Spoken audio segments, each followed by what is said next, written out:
नमस्कार, मेरा नाम गौरव त्यागी है और ये भारत अंशुद्धि पद यात्रा का 43वां दिन है। मैं अभी हूँ गांव तराई खटेला में या खटेला सराय, जो भी आप इसको कहें। गूगल पर यही दोनों नाम मिलते हैं देखने के लिए। लोग भी इस बारे में थोड़ा सा भ्रमित हैं कि इसको सराय खटेला कहें या खटेला सराय, कि ये सड़क कहीं बीच गाँव में जाती है। क्योंकि मैं पदयात्रा बाहर कर रहा हूँ तो मैं यहीं से पदयात्रा की आज शुरुआत कर रहा हूँ 43वें दिन की, क्योंकि 42वें दिन की शाम में मैंने यहाँ पर पदयात्रा को विराम दिया था। धूप बहुत तेज़ है हर रोज़ की तरह और मैं बढ़ रहा हूँ आगे की ओर। भारत अंशुद्धि पदयात्रा का 43वां दिन। धूप एकदम कड़क, छोटे मोटे से बादल हैं आसमान में, लेकिन मुझे नहीं लगता कि उनमें इतनी सामर्थ्य है कि वो आज बरस जाएंगे। लेकिन मेरी कोशिश है कि थोड़ा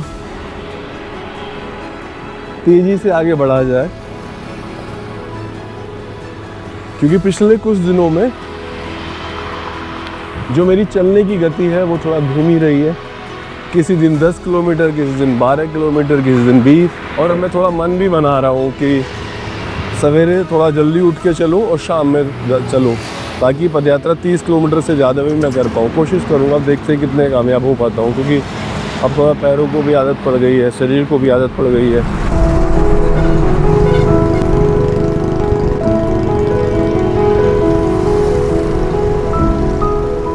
कभी कभी यकीन करना मुश्किल हो जाता है कि किस तरीके से मैंने अकेले चलना शुरू किया लाल चौक श्रीनगर से, और आज हज़ारों लोग इस यात्रा में जुड़ चुके हैं।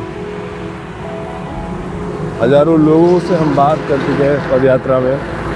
हज़ारों बच्चों से मैं मिल चुका हूँ, इतने स्कूलों में मैं जा चुका हूँ, यूनिवर्सिटीज़ में मैं जा चुका हूँ। बहुत सारे लोगों तक हम अपनी बात पहुँचाने में कामयाब हुए हैं। तो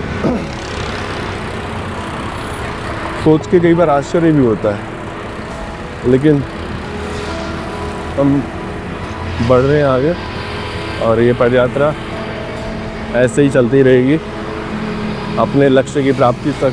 मैं एक बात और बताऊं आपको, जब मैं ये पदयात्रा कर रहा होता हूँ ना, तो मेरे हौसले, मेरी ऊर्जा, मेरा आत्मविश्वास बहुत ऊपर होता है। ये ऊपर होता है। आसमान जितने ऊंचे हौसले में महसूस कर सकता हूँ अपने।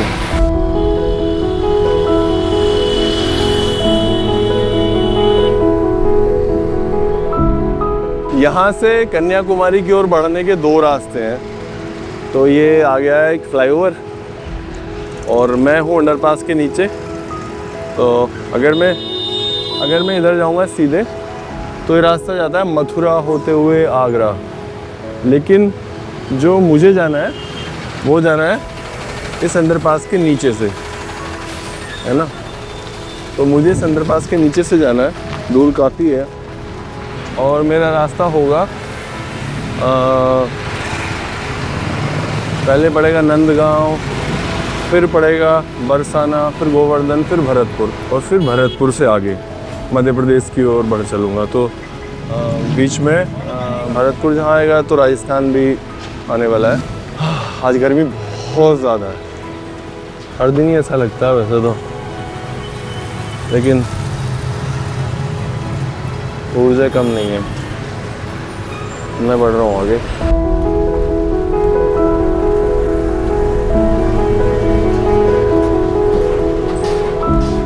हाँ, मैं अभी होडल में और मैं शहर के बीचों बीच से गुजर रहा हूँ इस कस्बे के, और फिर आगे उत्तर प्रदेश की सीमा शुरू हो जाएगी। भीड़ भाड़ वाली जगह काफ़ी, और कुछ चीकू मिल रहे हैं खाने के लिए, भूख भी लग रही है। कोई रेस्टोरेंट ढाबा वाबा मिला नहीं है अभी, हम चीकू ले लेते हैं। आधा किलो हमने चीकू लिए, आधा किलो, और चीकू खाते हुए हम आगे चलेंगे। फिर देखते हैं आज शाम होने तक कहाँ तक पहुँचेंगे। आज बहुत ज़्यादा लोगों से मुलाकात नहीं हो पाई है, लेकिन पदयात्रा आगे बढ़ रही है।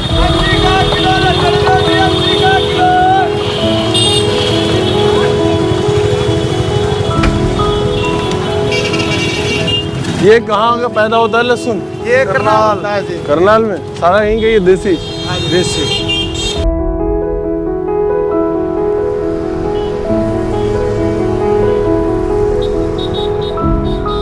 हम कोशिश कर रहे थे आज आपको एक पॉली हाउस दिखाने की, कैसे उसमें छोटे से एरिया में बहुत सारी खेती की जाती है, क्या उसमें दवाइयाँ इस्तेमाल होती हैं, क्या उसमें केमिकल इस्तेमाल होता है, वो सब आपको दिखाने की कोशिश करोगे, और कैसे खेती होती है।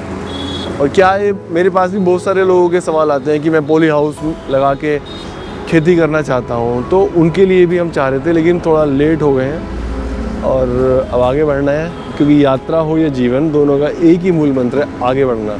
आगे एक बड़ी इंटरेस्टिंग सी जगह है डपचिक, तो एक गाना मुझे कोई याद आ रहा है, मुझे उसके बोल याद नहीं, डपचिक, शायद यही तो डपचिक नहीं है वो। अभी मैं हूँ हरियाणा में, धीरे धीरे हम बढ़ रहे हैं उत्तर प्रदेश की ओर, और थोड़ी दूर आगे चल के ये होडल है, फिर आगे यहाँ से व्रज क्षेत्र शुरू हो जाएगा और यूपी की धरती शुरू हो जाएगी। तो मैं बढ़ रहा हूँ आगे की ओर।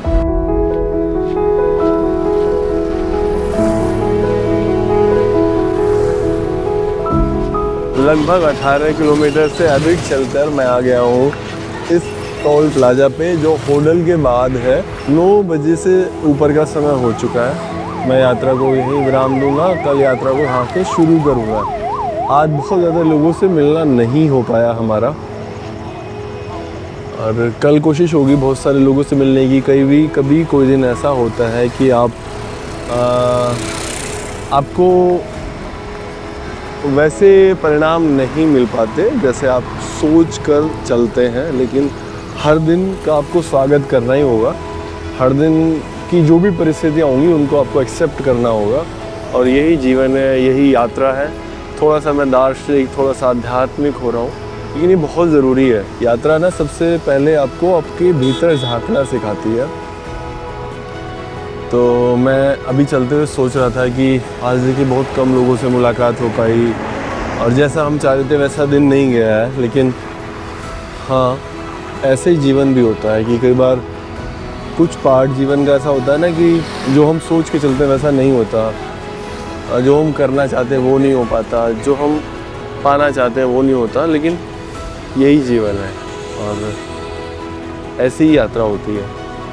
तो ठीक है, जैसा भी है उसको हमें को एक्सेप्ट करना चाहिए। आप लोग अपना सपोर्ट, अपना प्यार देते रहिए, जो बहुत ज़रूरी है मेरे लिए। Thank you, bye bye, take care, good night.